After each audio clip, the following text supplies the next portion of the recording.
Welcome to the Geek 101 podcast, episode 229, After Joker, a DC movie pitch sheet. Release the Snyder Cut. I'm Ariel Rada. And I'm Andy Bowman. And today we are not talking about the Snyder Cut. Instead, we are going to pitch a bunch of DC movies inspired by the news that Todd Phillips is looking to do a Joker sequel and perhaps more DC origin stories.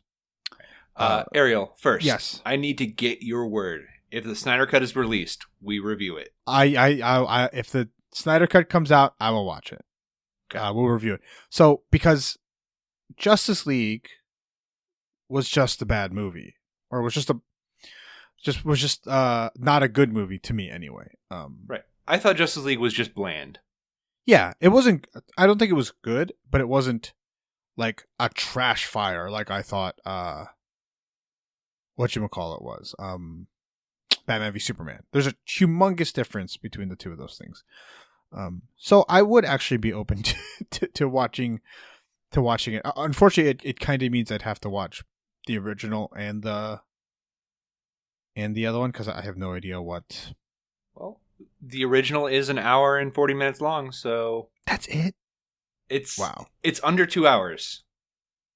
Oh wow, that's better.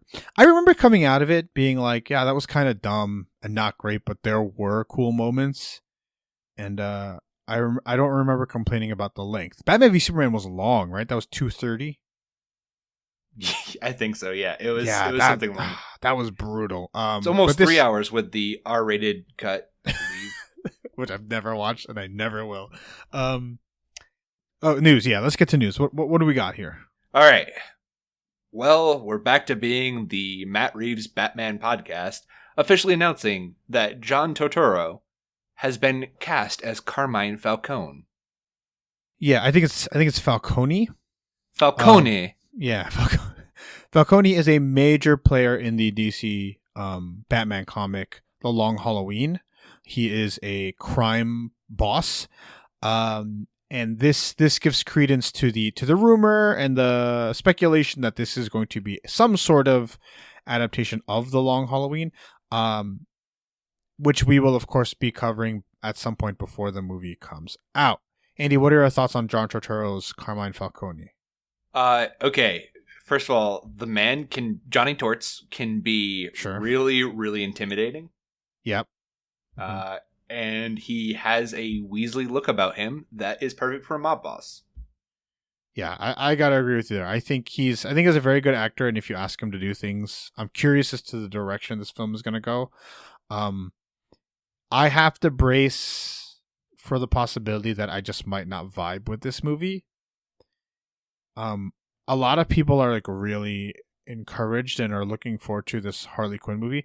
I don't. I have zero interest in this Harley Quinn movie, and if it is, and I did not care for The Last Jedi, and I don't care for plenty of other things, and that's okay. But I have to brace for the fact that, judging by what's happening, I might not like what's going to happen, or I might not enjoy the tone of this upcoming Batman movie.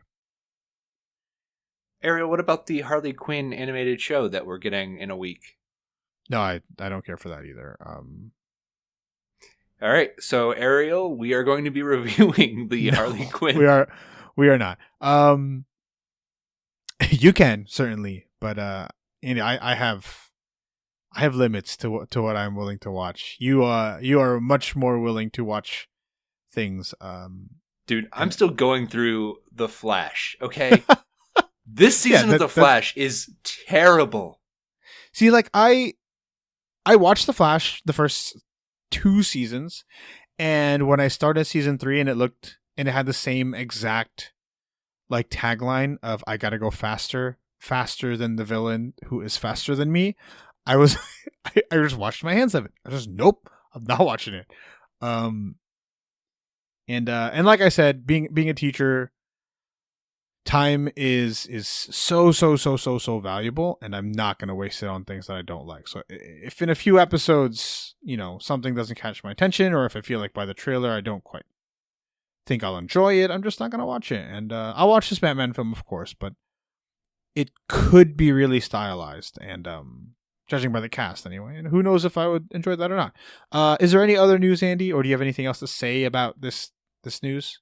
Nothing to say about the news. I do hope that we get the scene from Batman where the Falcone family are all sitting at dinner or whatever, and Batman comes in and turns off the lights and then turns them off again and leaves. Like, that is such a great scene.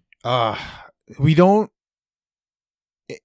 any scenes like Michael Keaton did it pretty well, but every time Christian Bale did it, and it's just like, wow, that's not intimidating. I'd be worried with like, what in the world are you saying? And so it was never quite that effective. Yeah. Anyway, let's talk about Josh Trank. Yes. So Andy, you made this awesome discovery. So why don't you tell us what you found?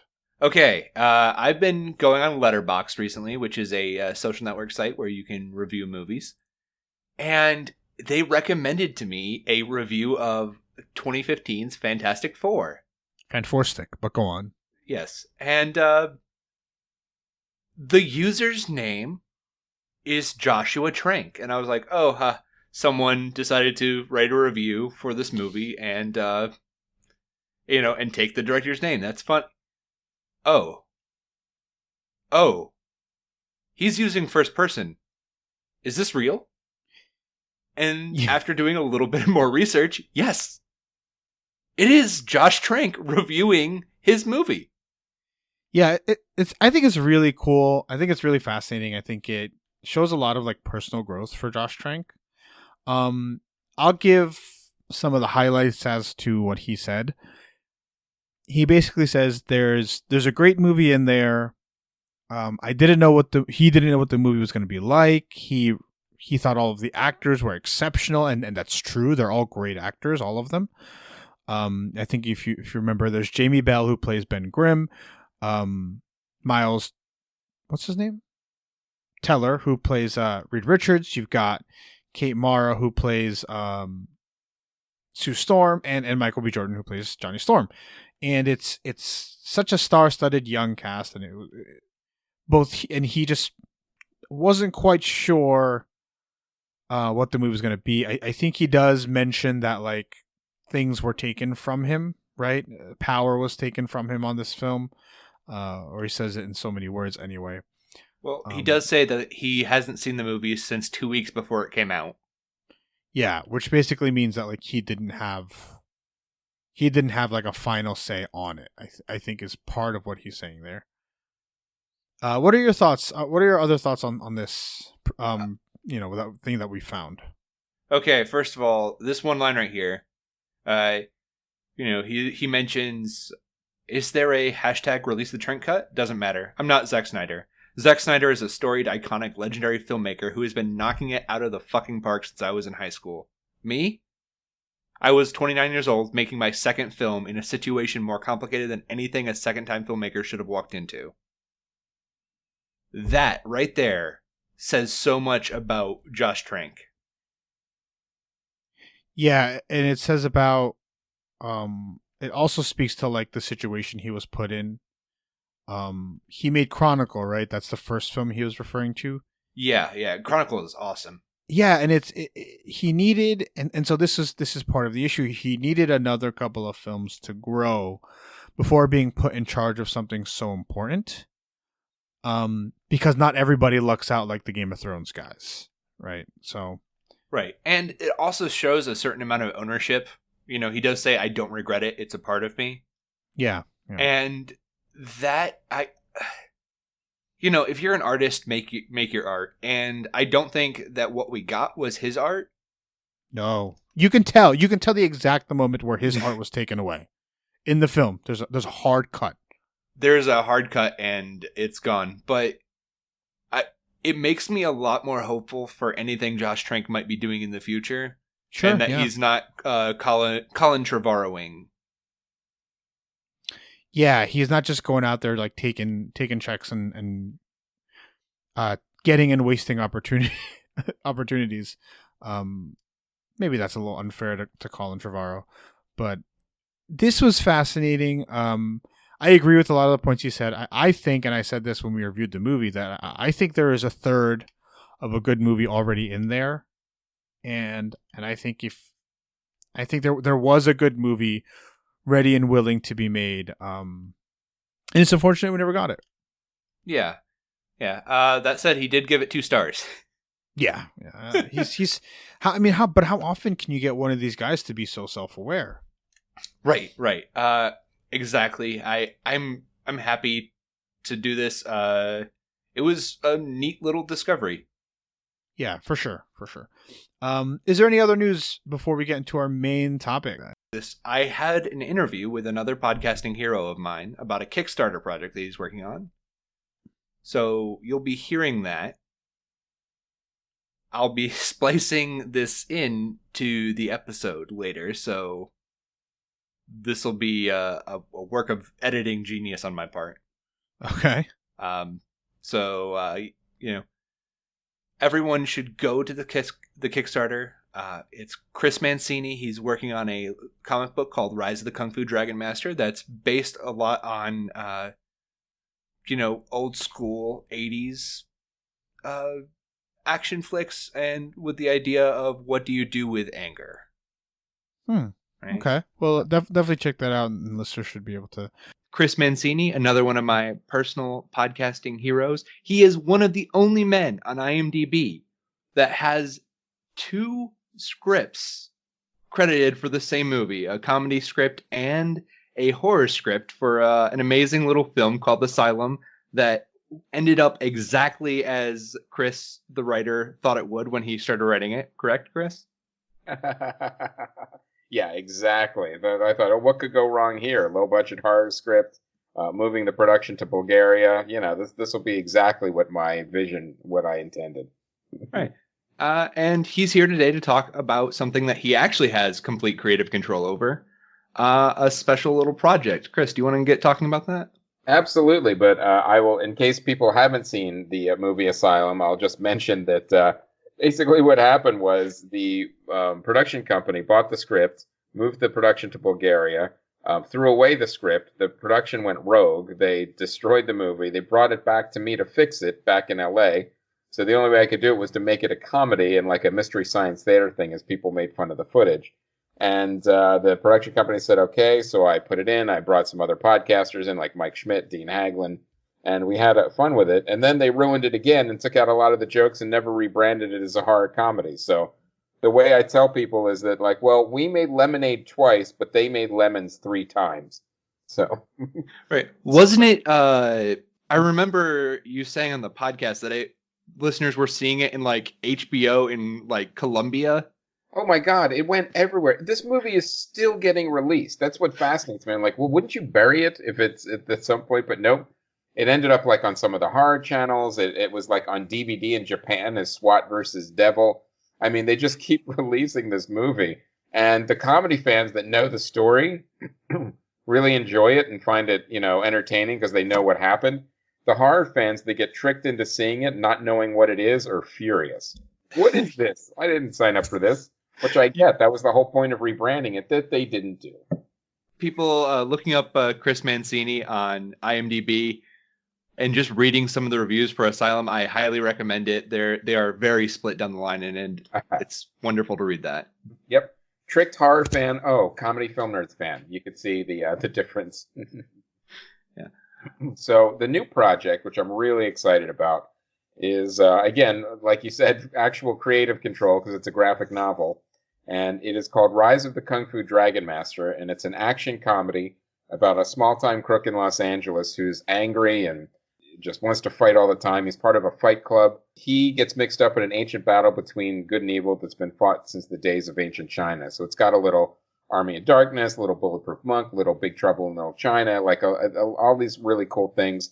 And I really wanted to kind of put together what would happen if somebody modern, like in our day and age, and it's very easy to get angry now, the way our society and media kind of cultivates that anger. But what if you're angry all the time and you just want to fight about everything all the time, and you're introduced to these ancient philosophies from China about kung fu and peace and the warrior's way? Like, how would that actually interact? Would you reject it? Would you finally be on the path to peace, and how would that what would that look like? And then, of course, I had to add a bunch of jokes, epic fights, dragons, monsters, and, surly baristas.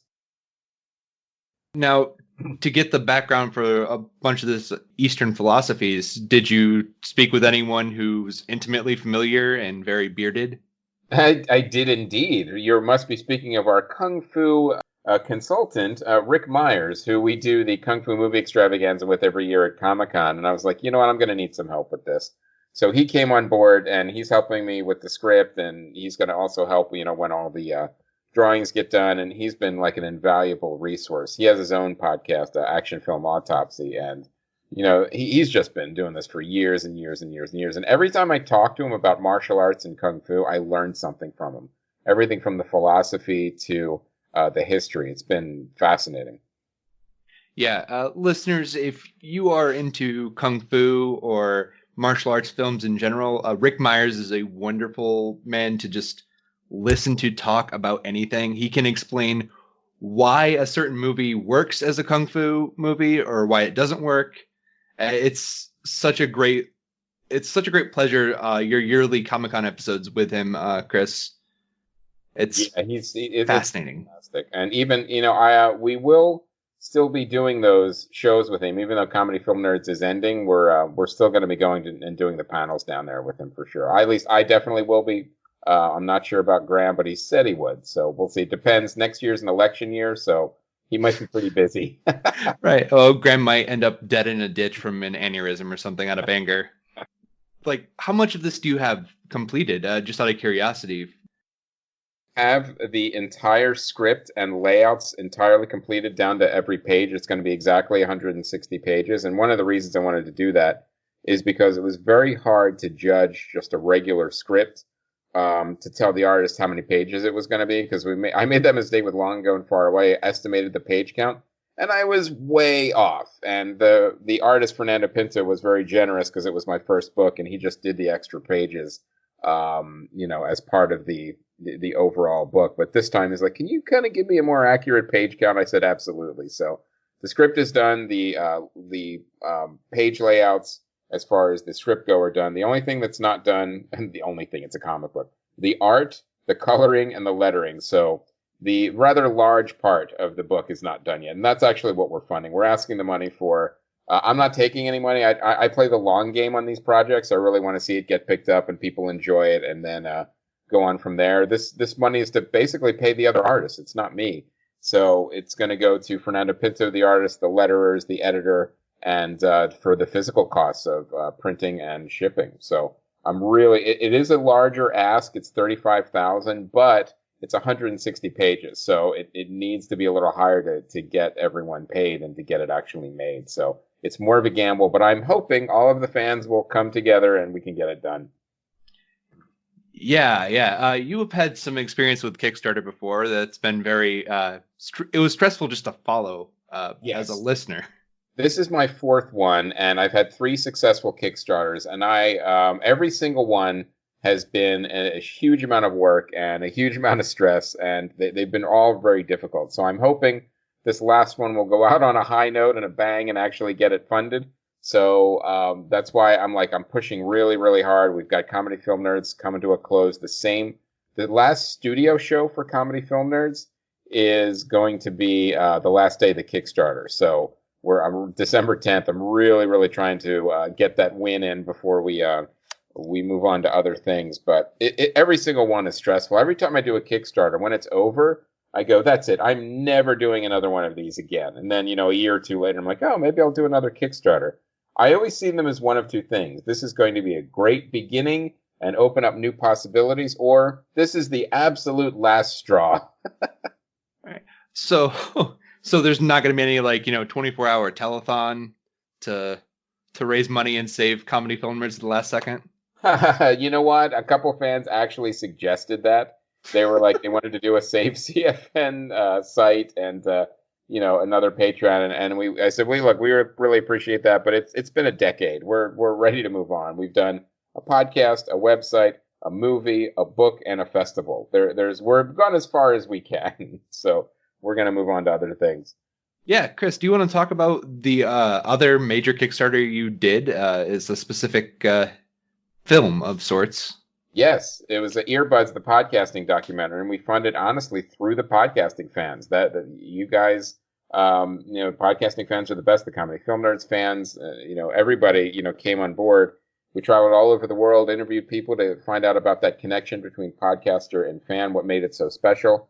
And it did get picked up. It's distributed, so you could grab it anywhere. You could get it at iTunes, Amazon Prime, wherever you find on-demand movies, it'll be there. So you could definitely check it out. And it's still going strong. Like people are discovering it like a year or two later, going, "Oh, I didn't know this was here. This was amazing." And it doesn't matter that some of the podcasts we interviewed, they may not be podcasting anymore. It was a moment in time, but all the emotions and thoughts and feelings, everything's real. And that doesn't go out of date. That really is. So it's even, you can really enjoy the movie, even though, Comedy Film Nerds may not be there by the time you see it, or we don't have the festival anymore. It doesn't matter because that connection that is the heart of the movie will always be there.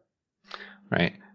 Now, your other comic book that you kickstarted long ago and far away. Yes. First of all, it's so funny. Oh, thank you. Could you give the listeners just a little clip about what it is? Because the Geek 101 listeners you guys would really like this. Oh, absolutely. Yeah, it's basically a Narnia meets Clerks. As we know, the Narnia story, a kid goes into this alternate world as a kid and fights the witch and saves the land and comes back happy. But this is what happens if that kid then all of a sudden turns 30. He runs a comic book store. He's kind of an asshole, and then he has to go back into that world again as an adult, and then he just makes things worse because he's such a jerk. So that's kind of the premise and the setup of this movie, of this comic book. Hopefully, a movie someday. And it's ultimately a redemption story. It's a big epic fantasy story with jokes and elves and ghosts and witches and hobgoblins, but at its core, I always wanted to make it a very personal story too, about recovering your inner child and your inner optimism. And if you've lost your way as a person in the world, how can you regain it and how can you get that back and get yourself back on track?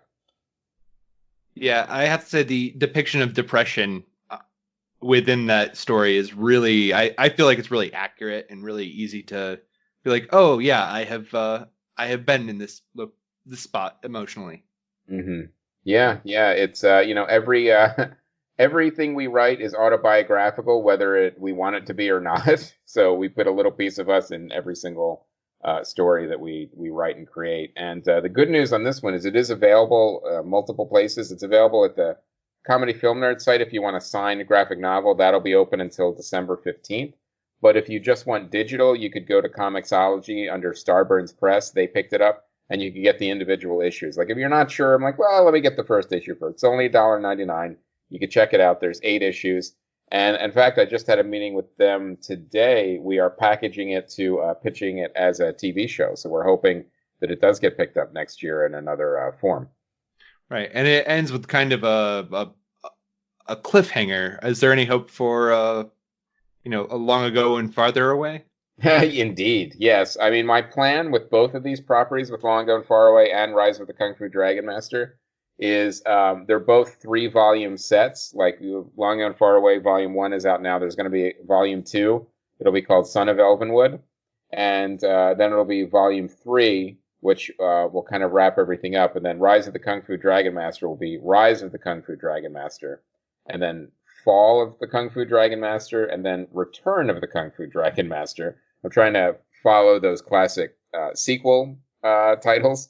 And then there would be a 7th book where they actually combine, and it's a crossover, and they meet each other. So a Mancini Avengers. Yes, exactly. That's the Mancini Cinematic Universe, or the comic book universe for sure. So you interacted with Starburns. I feel like most of our listeners might not know Starburns, but would be a fan of Starburns Publishing, right? Yes. That's Dino's, right? That is Dino. That is Dan Harmon. The production company does Rick and Morty, Moral Oral, and Anomalisa and Animals that was on HBO. But the publishing arm is really, really cool. They're doing a lot of digital first. There's Invasion from WrestleTopia, Griffin, which is like a really fun space adventure. And there's Helicious, which is about a girl from hell who just hangs out and becomes friends with like a punk rocker who's dead. There's a lot of really cool offbeat stuff there, and it's just expanding. It's a new platform and it's a new publishing arm for them. And that's one of the reasons people ask is like, well, why are you kickstarting if you're already with a publisher? Because it's a new imprint, and each department, if you know anything about the way entertainment works, they have their own budgets, and this is like one of the biggest things they've done, and they couldn't fund it all themselves, so we're all kind of pulling resources to get it done, and then it will go out under Starburns Press when it's done. But if you kickstart it, you get a lot of really cool goodies that you wouldn't get normally, like everything from like the Starburns digital library. You could get a tour of Starburns. You could be on the last Comedy Film Nerds show. There's we tried to put in a ton of really cool rewards that were very exclusive just to Kickstarter to really sweeten the deal and sweeten the pot a little. Right. I mean, if any listener wants to really invest, a tour of Starburns, might be able to sneak in and meet Dan Harmon. It's possible. Yeah. Well, Chris, I don't want to take up any more of your time. I just really wanted to, one, have an excuse to interact with you before Comedy Film Nerds dies, which has been a staple of my life for the past, at least since 2011. Let's use the word retires. So. Retires. Okay. Yes. When it goes off to greener pastures and goes into the room from Soylent Green. Yeah. When it goes to the farm, that's it. Yeah. Please, listeners, just check it out on Kickstarter. $20 does get you a digital copy. And, unlike other Kickstarters, at least Long Go and Farther Away has, when I Kickstarted with them or when I Kickstarted for Earbuds, constant updates. Yes. That is something that other Kickstarters have definitely neglected and just kind of left. But I'll say, I'll vouch for you, Chris, that every step of the way there's an update. Absolutely. We like to keep people informed. Look, they're trusting you with, their money. And, everyone who pledges their money, I take that very seriously. They need to know, that everything's getting made and everything's on track. Even if there's a delay, I'm always honest about stuff. So, I respect and I'm grateful for every single pledge. And before we go, is there any recommendations you have for listeners as far as just geek culture? Have you been watching The Mandalorian? Of course. Yeah, The Mandalorian's great. I like doing a deep dive. If you're going into Disney Plus, go into like the older movies. Like they're not all up there yet, but stuff like 20,000 Leagues Under the Sea, Treasure Island. It's like watching, like I grew up with them as a kid, but if you've never seen them, it's like literally watching a time machine. Like, oh, this is how movies were made back then, especially family movies. And some of the stuff is like really, I'm like, oh, they got away with that on a G or a PG rating, and other stuff is like, wow, the pacing could really pick up about now. Yeah. I actually discussed 20,000 Leagues an episode ago as one of my hidden gems because James Mason's always great, and Peter Lorre. It's just that was one of my movies as a kid that I would rent from Blockbuster and wear out watching over and over again.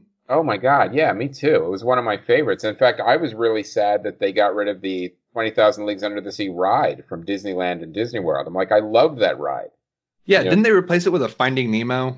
Yeah, they did at Disneyland, although Disney World, they got rid of it completely. So there's like, at least Finding Nemo, you could kind of, reminisce about where the track was and where the sea monster was and, the all that stuff. But it's, I always used to love that ride as a kid. Now, I'll ask you a trivia question about 20,000 Leagues and Finding and Captain Nemo. Did Captain Nemo appear in any other stories after 20,000 Leagues? Wasn't he in one of Jules Verne's Mysterious Island or something? Yes, very good. And he had to put him in there because people loved that character so much. Like, it was like one of the first kind of fans clamoring for a sequel. They wanted him back into another story. So he actually wrote him into Mysterious Island. Yeah. Chris, out of curiosity, have you been watching the HBO Watchmen? I have not yet, and just because I'm kind of behind on all this other stuff, I just finished The Boys, and I want to say something about that show, and it was one of those shows that I really thought, oh God, it's all going to be, dumb superhero jokes and violence, and it's just not going to mesh. Like I'm always a little wary of kind of like quote meta superhero shows, but The Boys is the real deal. It's fantastic. I mean, I really like it. It avoids all of those pitfalls. It becomes commentary, satire, great characters, great story, and they really weaved a really interesting story. And I can't wait for season 2. Yeah, I mentioned this when we covered The Boys earlier in the year, but my dental assistant mentioned it. A 50-year-old lady just kind of mentioned like, "Oh, I've been watching Amazon's The Boys. It's really interesting." So that's great. Yeah, it's fascinating to see something like that getting to a wider audience. But just really quick with Watchmen, and there's a small tied into 20,000 Leagues Under the Sea. The Watchmen show is a sequel to the comic book, so there is the giant squid. Yeah, and squid. Yeah, and just they had this very subtle nod to a support group for people who are terrified of extra dimensional beings, and they're called the Friends of Nemo. Ah, that's great. That's awesome. Yeah. All right, Chris. Thank you so much for giving me your time and talking with me, and getting a chance to do something cool like this Rise of the Kung Fu Dragon Master. I'm super excited to read it. Awesome. Thanks so much for the support, and thanks for supporting Comedy Film Nerds too. You've been a Patreon backer for a while now. Thanks again. Yeah. All right. You have a good one. Thanks. You too. Bye. Bye. Okay. So for those of you listening, still listening, our main topic today, we are not just going to pitch a bunch of DC movies. That's kind of boring, right? You just say, hey, do Superman and this story, do whatever. Instead, we are going to pitch them in the Todd Phillips school of filmmaking and take an already existing movie and adapt it while secretly inserting an existing DC character. So, for example, Todd Phillips' Joker movie is basically a mix of King of Comedy and Taxi Driver with a secret Joker origin put into it. Andy, what is your first DC Todd Phillips-esque movie pitch? Okay. So, hear me out on this. I think you take another Martin Scorsese movie. Oh boy. Okay. I think you take Wolf of Wall Street. And you just slip in a young Lex Luthor. Brilliant. This was on my list as well, right? This is one of the easy ones. But yeah, you have a guy. So give me Wolf of Wall Street in 2 sentences, and then Lex Luthor in a sentence. Wolf of Wall Street is about a morally scrupulous con artist who ends up finding out that the stock market is the best way to make a ton of money and a lot of power. Okay, and Lex Luthor is? And Lex Luthor is a billionaire genius who is misunderstood and has a lot of power. I think if you mix in bits of The Social Network. There it is. That's another one, right? I think. Which really might be why Eisenberg was cast. I really think. I literally think that's why. Literally. But I think if you mix that in, right, you have this genius guy. Maybe even you put a little bit of The Big Short with Christian Bale's character. Sure, yeah. Right? But you just have this genius guy coming to power through unscrupulous means or just questionable means, letting it all get to his head, having this fall, and then kind of coming back with something that he makes himself. And maybe at the end, you have a hint that Superman's about to screw it up. Yeah, I really like this idea. I think it's important to... I think it's important to have Lex Luthor's character not come from money. Because it's he is offended by the fact that a man can just have these powers, right? When he had to like scrap and earn and fight for everything he had. Now, we know and everybody knows, and maybe Lex Luthor deep down knows that he cheated and lied and got those money through less than savory means, but that's not his brand, right? His brand is I'm a self-made man and I did things my way and blah blah blah. And that's what makes the Superman thing so interesting. All right. You, Ariel, what do you... So mine is a really fun one, and it's an actual Todd Phillips movie. I think there should be a Blue Beetle, Booster Gold, Guy Gardner, Fringe Justice League movie, but it's a superheroed Hangover. Brilliant. It's just like there's no like you just put space and kooky science and superhero supervillain museums as the settings, and you just build a movie with the basic same narrative structure, and people would eat it up. I would. That sounds great. Yeah, so for those of you who don't know, The Hangover is a film where 4 guys go out on a bachelor party in Vegas. They wake up and one of them, the groom, is gone, and it's their adventures trying to and they've been drugged, and it's their adventures and trying to find out where their friend is and what happened to him, what happened to them that crazy night in Vegas.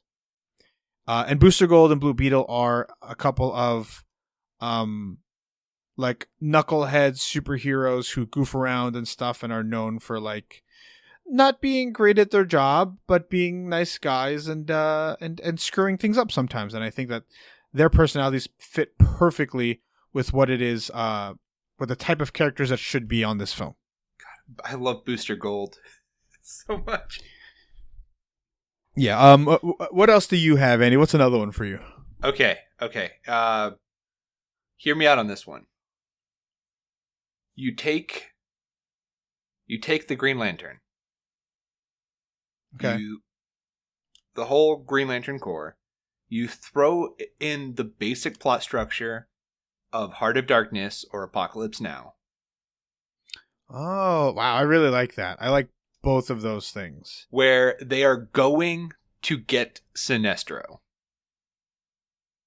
I think a more interesting thing is they're going to get Hal Jordan.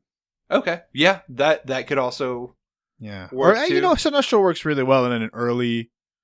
I say this because like Hal Jordan reflects like a lot of what happened to Sinestro happens to Hal Jordan. So we're both right there. But that's really cool. I like that idea in Outer Space Heart of Darkness. Right. So for those of you who don't know, Heart of Darkness is basically better known as Apocalypse Now. It's the same story structure, just different time periods as far as where the plot is. But going into a country to get a mentor figure / legendary general or military commander, only to find that military commander has gone crazy. Yeah, it's kind of like, now that you say it that way, what's that movie we watched this year? Ad Astra? Yeah, just give Brad Pitt a Green Lantern ring. A power ring, yeah, it's perfect. Yeah. That's a good one, Andy. I like that idea. It's a little out of the box, and not quite on the nose as Todd Phillips' $1 billion film, but I like it. I'm gonna give a quick one that is that we don't have to talk about. The character of Wildcat, but it's just Rocky. It's just Rocky and maybe Creed. Wildcat is a boxer turned superhero. He has no powers. He's just a boxer turned superhero. Literally make a boxing film. You put all the same Rocky beats in it, and then you set it in a world where superheroes exist, and he becomes a superhero.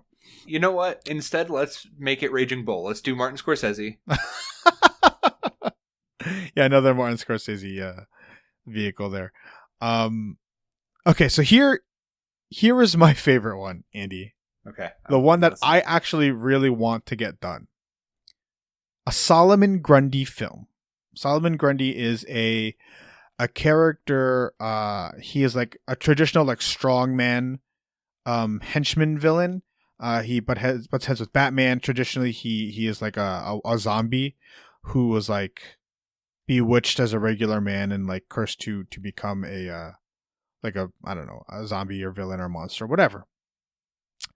You basically remake the Green Mile, and it's a tragedy of the John Coffey character turning into a Solomon Grundy-esque character, a good man turning evil because he uses his powers while he's alive to absorb evil, like John Coffey does in the Green Mile. Okay, I like that. I like that a lot. Like it's so like it's not obvious at all, and I'm going to take this moment to say that all these ideas are copyrighted. DC, come to us. yeah. Well, I mean, you know, so if Weiss and Benioff can do it, somebody else is going to do it. Somebody else is going to read one of our pitches and just be like, "That's a great idea. Let's just do that," which is kind of annoying. And if you're listening to this and you come across that news that somebody has made one of these, you know, the Wolf of Wall Street one, the Wildcat one, fine, anybody could think of those, but the Heart of Darkness, the Hangover, and this one, right? These are so out there that it's just like, man, if this actually gets made, like I'm causing a stink somewhere. Okay.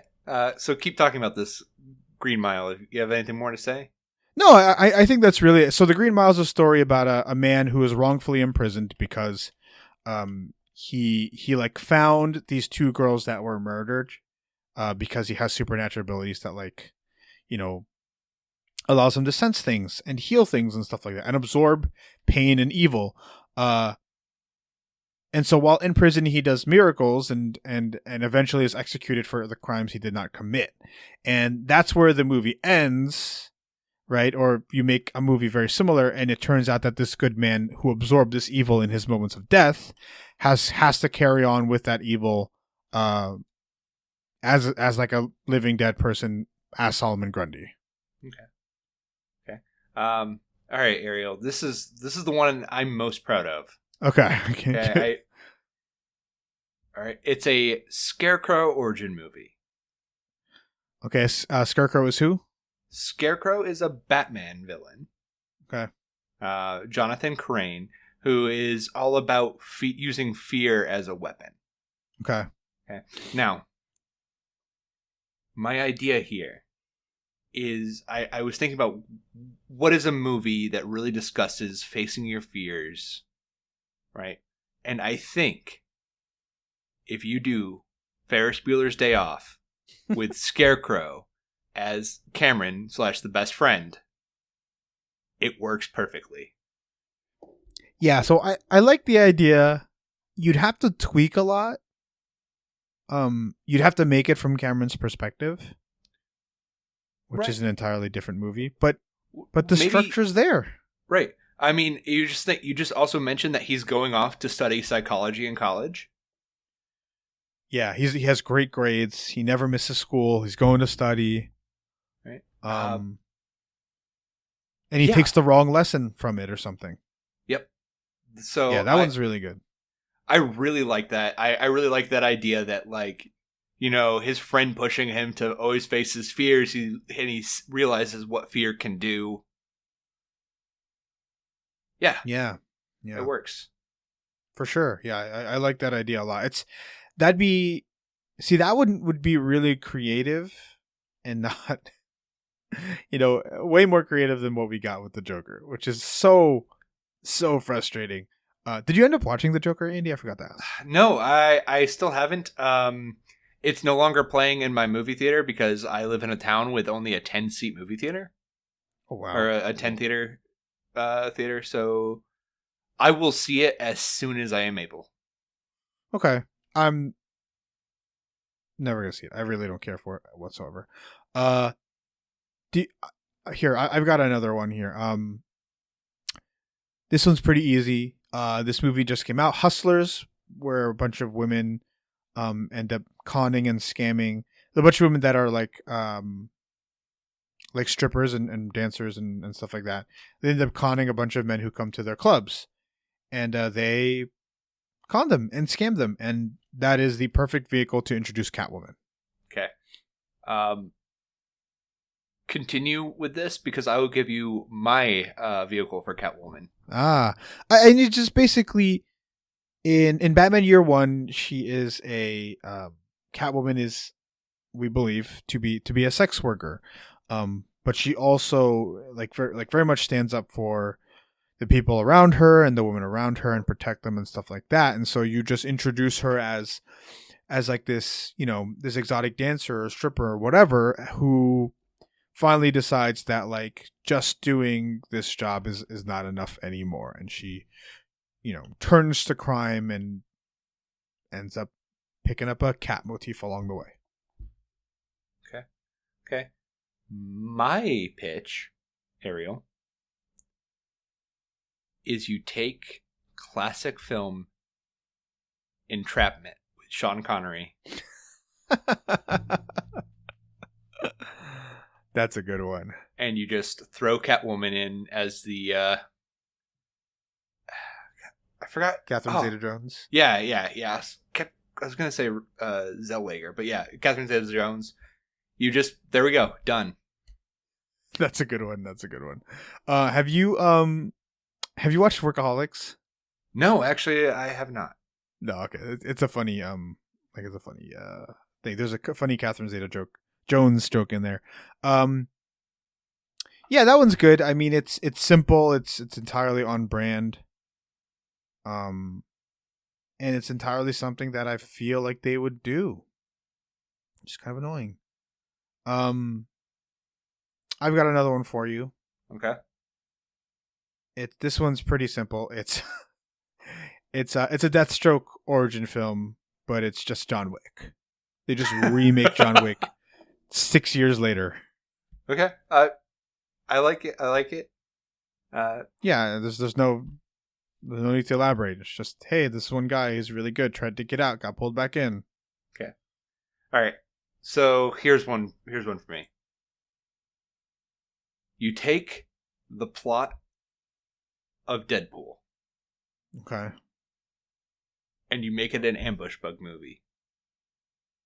Ambush Bug. Can you tell the audience who Ambush Bug is? Well, Ambush Bug is a fictional superhero character who has appeared in several comic books published by DC Comics. He's basically a character who has mental problems that prevent him from understanding what reality is. So he's very much like Deadpool in the fourth wall breaky stuff. Right. Right? So just imagine, you take Deadpool, you put Ambush Bug in it instead, and you make it an entire thing about how he knows he's copying a Deadpool movie. Yeah, that would really work. What are Ambush Bug's like powers and stuff?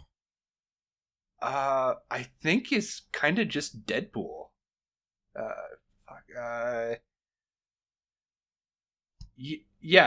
So he can teleport anywhere, and Okay. he has a suit that just kind of helps him out with physical stuff. But it's all about, he's just insane. Yeah. But you could also do Batmite instead. Like, that's fine too. Yeah. There's another one I have here where it's like the movie Seven, but it's this guy Zaz who's just a serial killer. I mean, Ooh. it's just so easy. This one's a joke and it doesn't really make sense, but I put Ra's al Ghul as but it's just Lawrence of Arabia. Yeah, no, I can see that. Yeah, it's just like yeah, okay. I mean, I have some very similar things. Like, you do the Riddler, but with Seven. Yeah, that's a good one too. Riddler's not quite so murdery, stabby, but yeah, it's the same type of feel. Right. Another one I just jotted down for, and I'm just amused by it. You do Mr. Freeze, but it's the Titanic. Doesn't make it makes a little bit of sense. It makes a tiny bit of sense. This one doesn't make much sense. I just said Two-Face, but it's The Firm, And No. you just slap on the half of with Tom Cruise's face. It's just perfect. Right. Other ones I jotted down are like, oh, you do a Perry White, Jimmy Olsen version of Spotlight. Yeah, or like All the President's Men. Yeah, I mean that's just so obvious, and it's so guaranteed to get stuff done. Yeah. You can do a Yeah, for Deadshot Saving Private Ryan thing. Sure. Yeah. Did I have any? No, those are all the ones I have. I really like my Solomon Grundy one. I had a Green Lantern Corps, but it's just End of Watch. Okay, yeah. Oh man, I really like that movie.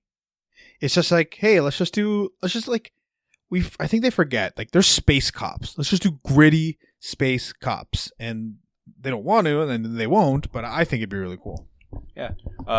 You know, other things that would be kind of cool. Do an assault on Precinct 13, but with the Gotham Central Police Department. So Gotham, I think the comic book is called Gotham PD or Gotham Central. Mm-hmm. By I think it's Ed Brubaker. I don't know. Someone can fact check me there.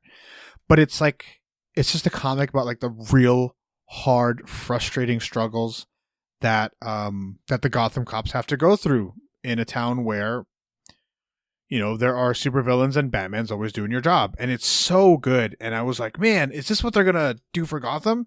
And absolutely is not what they did with Gotham.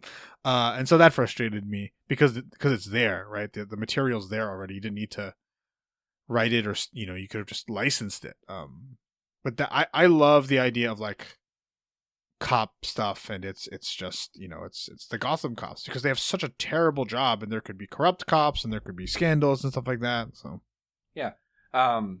You know, I also just jotted down like basically any detective character and noir, like the Maltese Falcon. Yeah, the Question would be a good one. I'm really interested to see if there's like a real like conspiracy. I think if you like did some version of National Treasure where it's like an adventure heist type movie and make it the Question, where he is like I promise you someone is trying to steal this. I know I'm not crazy, but I've got to steal it first. And he's on the run. The Question is there like a conspiracy detective guy? He's basically a PG-13 version of Rorschach, and he came first before Rorschach. Yeah. And Ariel, we did not do a lot of women in these. And yeah, and I think it's because, you know, besides the fact that we're both sexist, it's because the movies we are referencing are so male centric.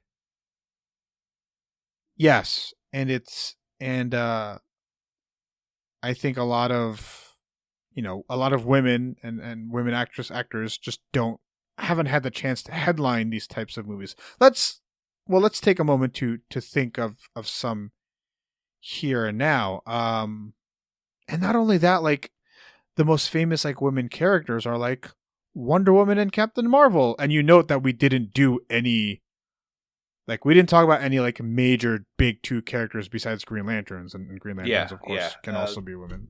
Part of this really was just exploring minor characters because they deserve spotlight too. Yeah, this is tough. I wouldn't even know, like, honestly, and it's. I mean, you could do a Talia al Ghul.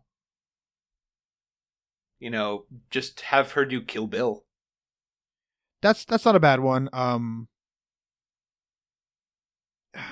See, I don't know, and a lot of the things like for example, Cassandra Cain is a Batman character who is like a mute, like Asian stereotype of a living weapon, and ends up being one of the Batgirls and stuff like that. But it's like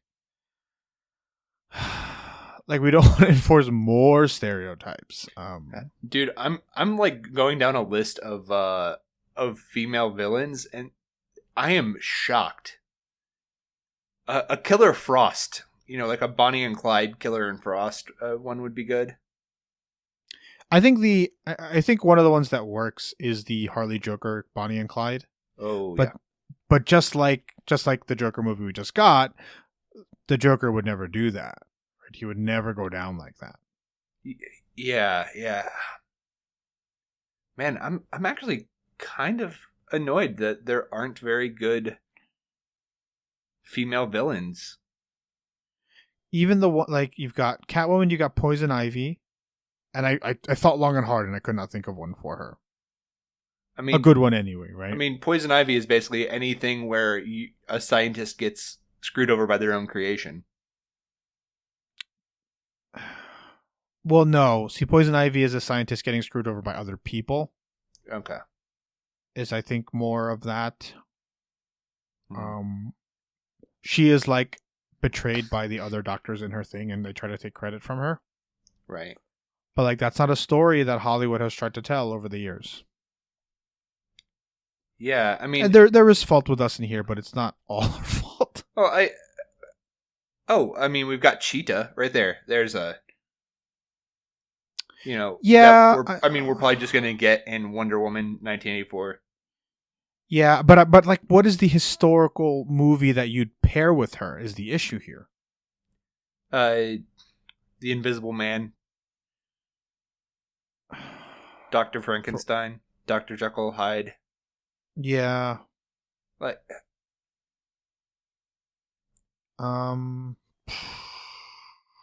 Man, this is... Right. It's a function, part of it's a function of, like, the types of, you know, movies we're looking at too, like old Oscar baity movies, like, yeah, like, can we put like $1 Million Baby? Are we gonna put like $1 Million Baby? But even if you, like, you know, we could just swap it. Who cares about gender and stuff? So we've got Cheetah, we've got, Catwoman. I think Zatanna. There's an interesting one there with, like, the Prestige. Oh, or man. the Illusionist. Yeah, is perhaps a better one.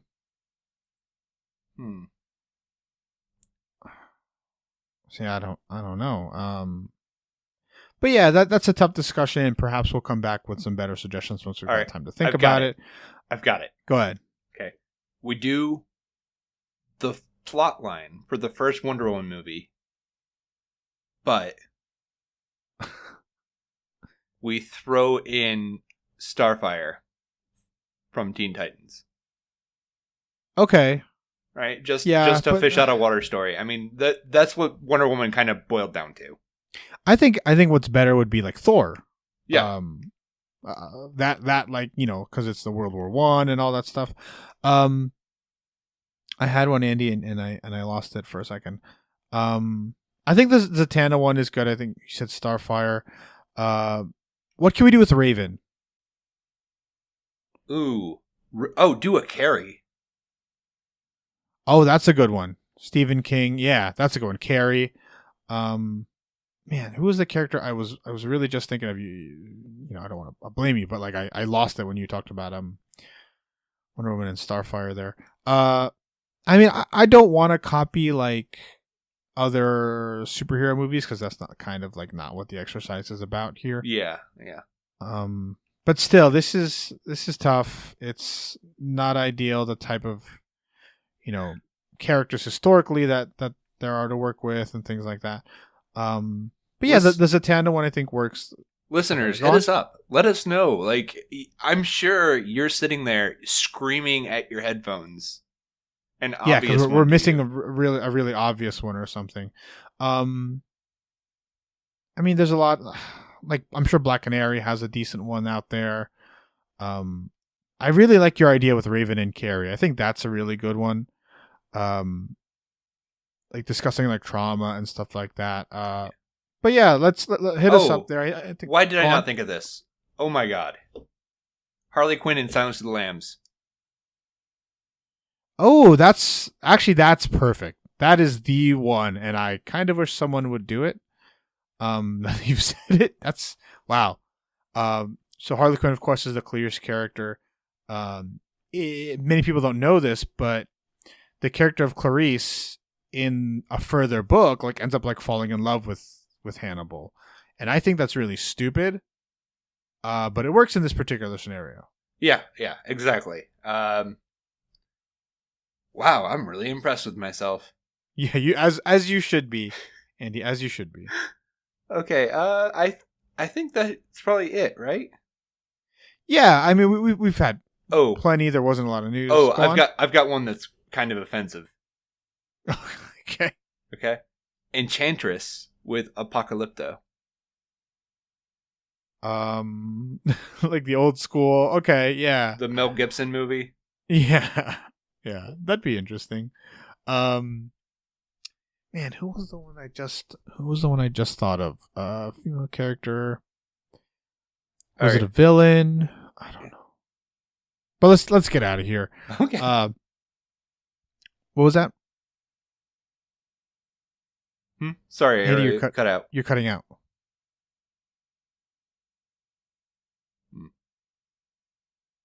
Hello?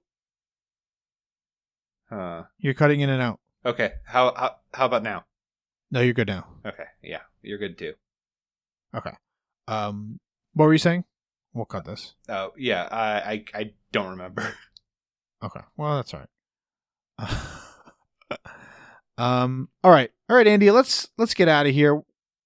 What are we talking about next week? Do we know? Do we not know? Yes. We are covering the comic book Crisis on Infinite Earths. Ooh, yes. So, for those of you who don't know, the big Arrowverse, CW verse comic or show was inspired, of course, by a comic originally. We will be discussing that comic, what happened in it, and we will try to explain it to the lay people as best we can. I don't think it'll be particularly easy to do that. But that's why we have helping us the two friends who have been working with me on my wonderful the quality jumps up so much from episode 1 to the latest episode, Road to Arrowverse Crisis. My friend Tessa and Sam, who one is a PhD in literary fiction, and the other is a PhD candidate in literary fiction, focusing on things like young adults and graphic novels. So we're in for a very interesting conversation. All right, I'm excited for that. But let's get out of here. Andy, where can people find you online? You can find me online. Oh wait, Ariel, homework. Oh wow, I'm out of it. It's late for me. Andy, what is your homework this week? Okay, my homework this week. There's a game called Observation available on PlayStation 4 and the Epic Game Store. And Ariel, let me just give you this pitch. Imagine you're doing the story of 2001: A Space Odyssey, but you play as Hal. Ooh, that's interesting. Yeah, I really like that idea. Yeah. It's a game where you're on a space station. Something has happened, and you're playing the malfunctioning computer. Wow, that's really interesting. I think indie games have a really great vehicle for really cool ideas that aren't really touched by many other, aren't willing to be touched by other studios and books and stuff like that and comics. So right, interesting. Also, Ariel, before I had an interview with another podcasting hero of mine about a Kickstarter project that he's working on. So you'll be hearing that. I'll be splicing this in to the episode later, so this will be a work of editing genius on my part. Okay. So everyone should go to the Kickstarter. It's Chris Mancini. He's working on a comic book called Rise of the Kung Fu Dragon Master that's based a lot on, old school 80s action flicks, and with the idea of what do you do with anger. Right? Okay. Well, definitely check that out, and listeners should be able to tune into that just after this. Yep. My homework this week is a Switch game that I finally will have time to try now that my now fiance is done with it and is going to we're gonna go pick up Breath of the Wild. I'm gonna go play Link's Awakening, which is a remake of the old was it Super Nintendo or Game Boy? It was a Game Boy. Game Boy game, yeah. So it's an updated game, updated version of that Game Boy game. It has rave reviews. My fiance loved it. When she finished playing it, there's a really fun story about how I was playing A Link Between Worlds, and she ended up taking it from me and playing it first. So I still have to beat that as well. So I'm gonna be traversing into the world of Link and Zelda and all that fun stuff. So homework is Link's Awakening, and if you haven't checked out Breath of the Wild, it's on sale for $30 for Black Friday, which I will be exercising and picking up as well. Awesome. All right, Ariel. All right, Andy, where can people find you online? You can find me online on Twitter at Hebrews Pale Ale and on Letterboxd at Hebrews Pale Ale as well. All right, you can find me at Dread Pirate Roddy. You can find us at Geek 101, Geek 101 Podcast on Facebook and Twitter and Instagram. Email us, geek101pod@gmail.com. That's all we have for today. Class dismissed. This will be a work of editing genius on my part. Okay.